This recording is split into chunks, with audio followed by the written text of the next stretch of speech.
طالب العلم خذ من نظمي الدرر واسمع لنصحي وانقل عني الخبر ما دمت تطلب هذا العلم مجتهدا فاخشع ولا تك كالغاوين مفتخرا.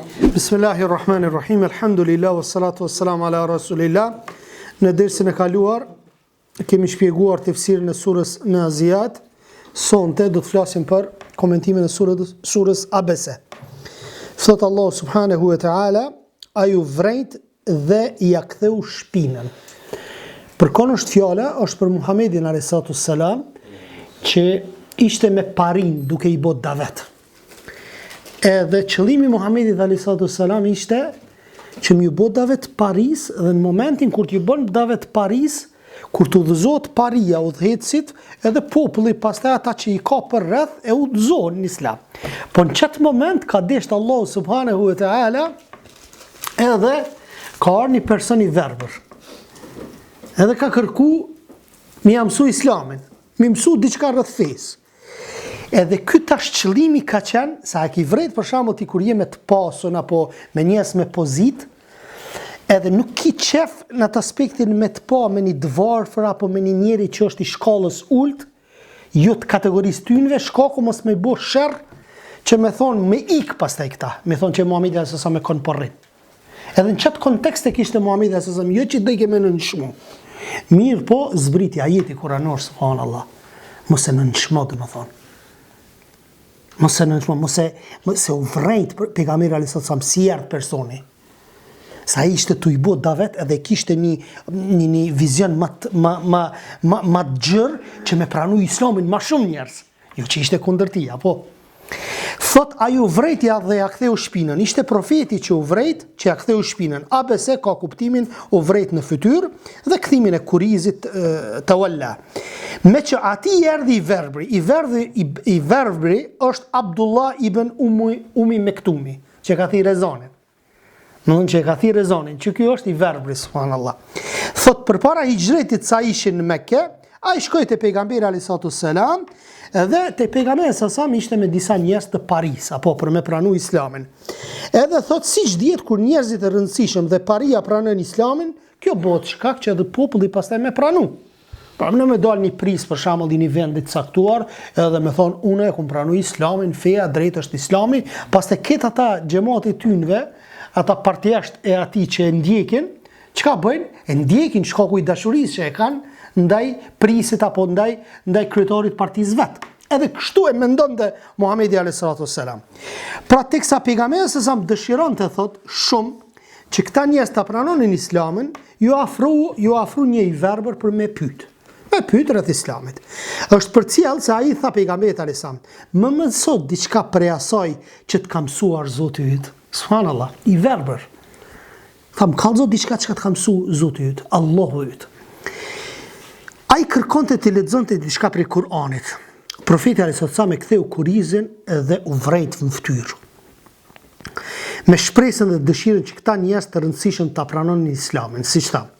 Pra në një farë mënyrë pejgamberi a.s. kishte frikë se njerëzit mos po largohen prej këtij të verbri, apo. Edhe çfarë? Edhe e konsideron të sikur tash është të fol të azom me një pari, me njerëz me pozita, edhe në moment po të vjen ty një i varpër apo një njeri i cili është i verbër, tash mu kthy mu marr me këto, e mendon të Muhamedi a.s.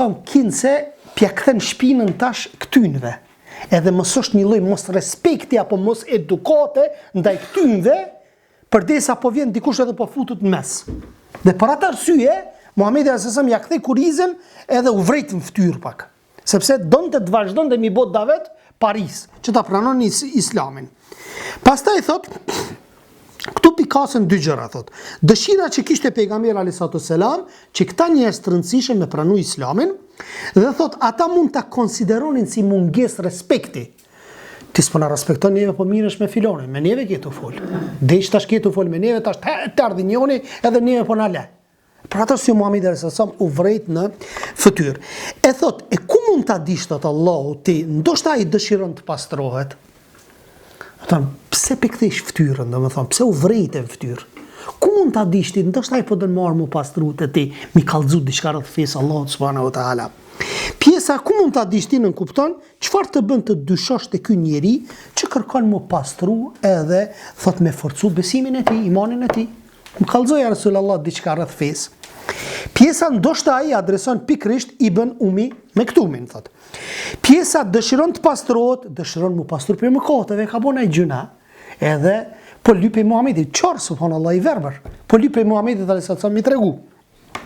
Pjesa apo të këshillo dhe këshilla ti bëj dobi, domethënë, e ku e ditin, ndoshta ai këshillo dhe këshilla i bën dobi, sepse krahasuar me të tjerët prej tij shpresohet më shumë pranimi i këshillës. Që po kërkon këshill vllazni. A shpresohet më shumë me marr këshillën se sa një person i cili nuk kërkon këshill, veç tipi bën davet.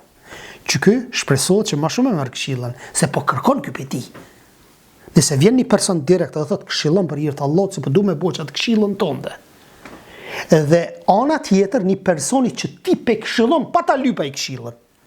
Normalisht që shpresohet më shumë që ky me ta pranon këshillën, sepse ky po kërkon prej teje. Pastaj thot ndërsa ai që hiqet si i mëvetësishëm, vetëmjaftueshëm, domethënë dihet i pavarur duke u bazuar te pasuria e madhe te forca autoritetit. Ti e pret takon atë, domethënë del me të dhe kërkon prej tij të takoj. Po ç'përgjegjësi mban ti nëse ai nuk pastrohet? Domethënë, ti nuk mban përgjegjësi nëse ky njeri që ndihet si i pavarur nuk kiti përgjegjësi për tjetrën, që nuk e pranon këshillën. Përgjegjësia jote është veç me thonë të vërtetën, apo përgjegjësia jote është edhe kur vjen dikush ekstra me të kërku këshill dhe ti mja dhon atë këshillën për me e pranu. Zoti i Madhreshëm e sqaroi profetin se Ibn alayhis salatu wassalam, Ibn Umi Mektumi është më afër pastrimit se të tjerët. Është më afër, sepse po e lyp këshillën. Po pastaj thot, po ç'përgjegjësi mban ti nëse ai nuk pastrohet? Pra ti nuk mban kurfar përgjegjësie nëse ai nuk pastrohet, sepse mëkati takon vetëm atij, ndërsa ty të takon vetëm kumtimi. Për atë arsye vëllazni, mos u shqetësoni shumë nëse e kryeni një këshill për hir të Allahut subhanahu wa taala. I këshilloni njerëzit për hir të Allahut azza wa xal. Nëse don e merr lillahi alhamd, s'don me zor nuk udhëzohet njeriu, mos këmbgul. Thjesht bëj këshillën për hir të Allahut. Don me marr mirë, s'don me marr, tjetër ditë e shfrytëzon rastin, prap këshillon. E rëndësishme është te ja rap dëshmo se unë e këshillova filonin. Ditën e gjykimit që ai këshill kam i ardh, ditën e gjykimit me lenin Allahut subhanahu wa taala që ti e ke këshillu. Don me marr mirë, s'don, me zor nuk ka. La ikrah fi din. Nuk ka në fe imponim edhe, e s'ka ti den sa herë. Po s'ka, si disa që thënë e këshillova gruan 3 herë, mos po don e lash. S'ka ti 3 herë, derisa të vdes këshilloje. Sa të mush këshilloje me lejet Allahut. Pastaj thot, sa për atë që vjen të ti duke i nxituar, si dhe duke ndjerë frikë nga Allahu, ti për të je i nxën. Subhanallah, i nxituar erdhaj. Dërsa te je i nxën, thot. Këto vargje janë vënë kundrejt, dërsa ai që hiqet si i mëvetësishëm, ti e pret edhe takon atë. Domethënë pje përparësi këtij Paris para këtij njeriu i cili me nxitim po vjen për këshillën mbi teje. Dhe mirë po Allah subhanahu wa taala nuk i tha direkt Muhamedit alayhis salam, por në veten e tretë, që i bie përveç Muhamedit alayhis salam, kjo i bie edhe për neve si këshill. Që nesër kur bën davet, nuk është vetëm me fokusu davetin tek të pasurit. Se disa hoxhallar që i shohim, për shembull kapën veç me të pasurit. Pse se kanë parë edhe, domethënë lidhen me ta tankun e i lën të varfrit. Kjo nuk bën. Kjo nuk është drejtësi, do thot. Pastaj thot, si dhe duke ndjerë frikë nga Allah, ndjen me zemër frikën e Zotit. Ti për të je i zën. Nuk i kushton vëmendje, thot. Mos vepro, thot, ashtu. Kella, mos vepro, thot. Pastaj thot, ka domethënie çortuese. Në të vërtetë kjo është këshill, këto referohet ajeteve kuranore që ju zbuluan profetit. Këshill, thot, e këshillojnë dhe e nxisin për gjëra të dobishme, po ashtu thot Allahu azza wa xal, kështu që kush të doj le ta marr këshillën për ai që ja kujton që e ka zbuluar Zoti dhe merr mësim. Allah i Madhreshëm thot, thuaj e vërteta është nga Zoti juaj. Kush do le të besoj, kush do mos besoj. Para mendo pejgamberit Allahu subhanahu wa taala nuk ja kanë pranuar këshillën mushrik, e ti po mërzitesh ty që s'po ta pranon këshillën. E rëndësishme është ti me këshillu. Don me ta marr mirë, s'don se kanë marr pejgamberët Allahut. Pejgamber është dërgu për me përhap dinin Allahut azza xal. Dhe si e kanë marr, Nuhut alayhis salam si e kanë marr, plot pejgamberëve të Allahut, ka me pas pejgamber veç një person, ka me pas asnjë se ka pranu, e ty s'po ta pranoj, s'po ta pranoj. Çapo stresohesh. Rëndësishme është i bëhet davetin sipas sunetit Muhamedit alayhi salatu wassalam, her do kur ki me pas bereqet me lejen Allahut subhanahu wa taala. Her do kur fjala jote dikujt ka miron në mend. Her do kur. Ndoshta e bën një video, pas 10 vjetë që ai video dikush e dëgjon, ndoshta gjatë 10 vjetë kur askush se ka dëgjuar ato, e ka dëgjuar pas e ka marrë atë këshillën, pas 10 vjetë i ndodh një rast dhe thot valla mire pas ka pas. Pa atë është tjetër këshillën. Bëje për hir të Allahut azza xal. Ki me vret që her do kur ki me pas bereqet, nëse je i sinqert me lejen e Allahut subhanahu wa taala. Bazuar ligjet natyrore, Zoti i ka dhënë njeriu të mundësi zgjedhje, të besoj apo të refuzoj. Allahu subhanahu wa taala ta kalon lirin, vullnetin. Nëse don me besu, beso. Nëse don me bë kufër, bën kufër. Në aspektin sheriatik, Allahu subhanahu wa taala nuk e do kufrin. Mirë, po në aspektin kozmologjik, normalisht që është caktim që nëse ti e bën kufrin, ki me shku në xhenem. A e don xhenemin Allahu subhanahu wa taala? Jo, është vullnet që nuk e don. Për shembull, prindi kur ta rrah fëmin e vet, a e don dajakun prindi mja bo fëmis? Jo.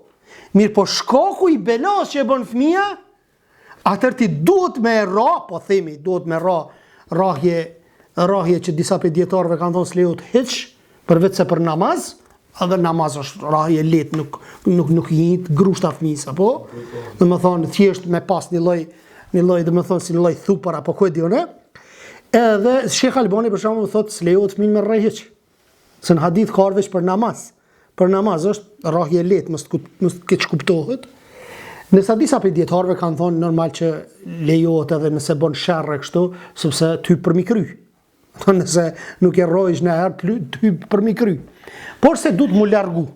Maksimalisht rrahjes duhet mu largu, sidomos, dhe më thënë jo sidomos, po pejgamberi sasam kur nuk ka rrah, dora e tij kur nuk ka qenë, dhe më thonë që ka rrah përveç në luftë kur ka qenë, dhe thotë ka luftu.